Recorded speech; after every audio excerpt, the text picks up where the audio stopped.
If you are a student who is going to be fasting during Ramadan but doesn't know how to really balance out your studies, your religion, as well as your own personal health, and you're struggling to find a really good timetable for it, then you're at the right video, because today I'll be sharing with you all a structured, well put together timetable on how to really study during Ramadan without compromising your own health as well as your deen or religion or your fasting. So if you're interested to find out the whole structured timetable routine, then please keep watching this video till the end.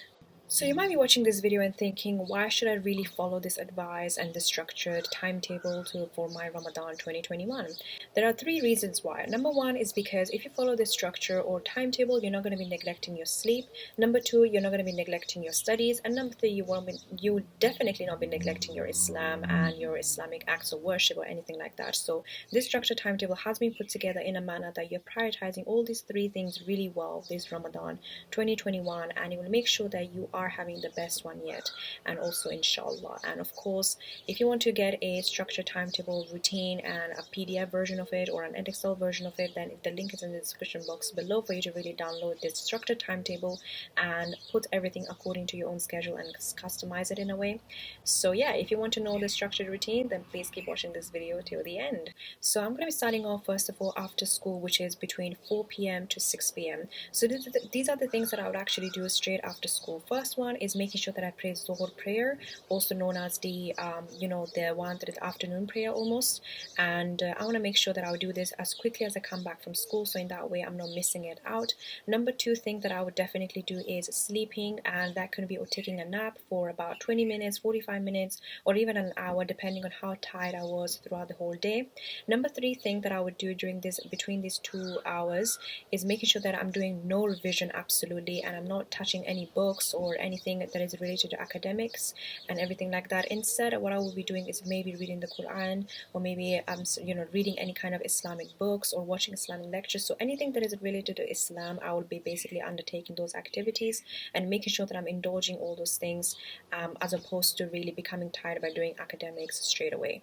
So now comes the time between 6 p.m. to 8 p.m. What should we do as students to make sure that we're making the most out of it?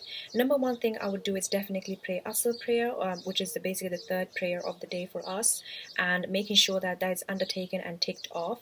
Number two thing that I would definitely do is do some kind of light revision or any kind of things that are very basic. For example, maybe looking at some flashcards, or maybe reading a book, maybe, or something like that, reading the textbook, but not necessarily making notes out of it. So some kind of light revision, or maybe watching a video based on that novel that you might be doing in the English literature or something like that. So you want to do some kind of light revision in that time.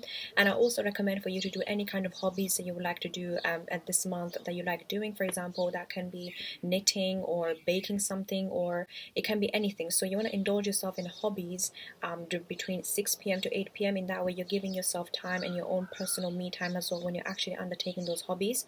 So first of all, pray your Asr prayer. Number two is doing some kind of light revision, not too heavy and not too time consuming or energy draining. And number three is to make sure you're undertaking your own personal hobbies that you might be doing on a weekly or a daily basis. So now comes the time between 8 p.m. to 9 p.m. This is when you should be breaking your fast and actually praying your Maghrib and Isha prayer or Taraweeh, whatever that might be. You want to do it between these hours or these minutes. Of course, that can vary between the time zones that you might be living in, but generally speaking, 8 p.m. to 9 p.m. is a really good way, or a really good time for you to really pray your Maghrib and as well as your Isha prayer and everything. But of course, I would say 8 to 9:30 p.m. actually, because in that way that gives you a wide span of hours for you to really do other things as well. For example, doing the dishes or helping your parents, or cleaning out everything that or putting the food away and all those kind of things. So you want to make sure that you are undertaking first of all your your prayers, so Maghrib and Isha and Taraweeh, within that 1 hour and a half that you might get, and also helping out the dishes or helping out in the house basically. And that can be a good way for you to really spend your time as well, with your quality time with your family as well.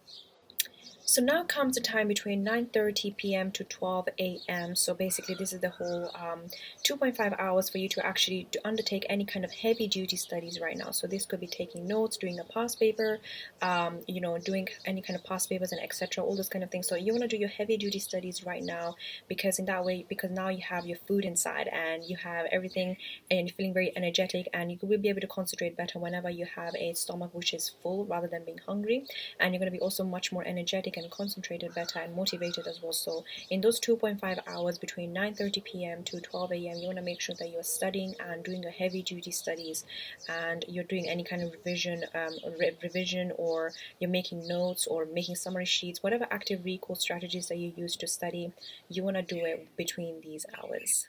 So between 12 a.m. to 4 a.m. now, which is usually the 4 hours where you actually can now sleep and also undertake your suhoor time as well, and do all those kind of things that are very basic. So you basically sleep for 4 hours, and then whenever it's around the fajr time, you can also have your suhoor and then basically pray fajr as well, and then go back to sleep. But this is basically some time that you can actually find yourself to actually sleep, so you're not giving up your sleep. Basically, I'm not telling you to give up your sleep, but it's very, very important that your sleep is also very highly taken care of during Ramadan, because that can be very distorted and depending on whenever you're sleeping, whenever you're waking up. But if you're a student who is in GCSE and A levels, you want to make sure that your sleep is 100% taken care of. So you want to make sure between 12 a.m. to 4 a.m. or whatever that time might be, you are actually sleeping, and around Fajr time you wake up, of course, have your suhoor and then go back to sleep and pray, of course, your Fajr as well, and then go back to sleep. So that will be the time limit that I would suggest you to actually sleep. So now comes the last part of the timetable, and then of course it will be school time. So between 4:30 a.m. to, let's say, 6 or 7 a.m., you want to make sure that you're now going to back to sleep. Or if you're somebody who does not really like sleeping too much, although I don't recommend that, you can revise for it, or revise for your exams or whatever exam you might have that day, or you can revise or study in general.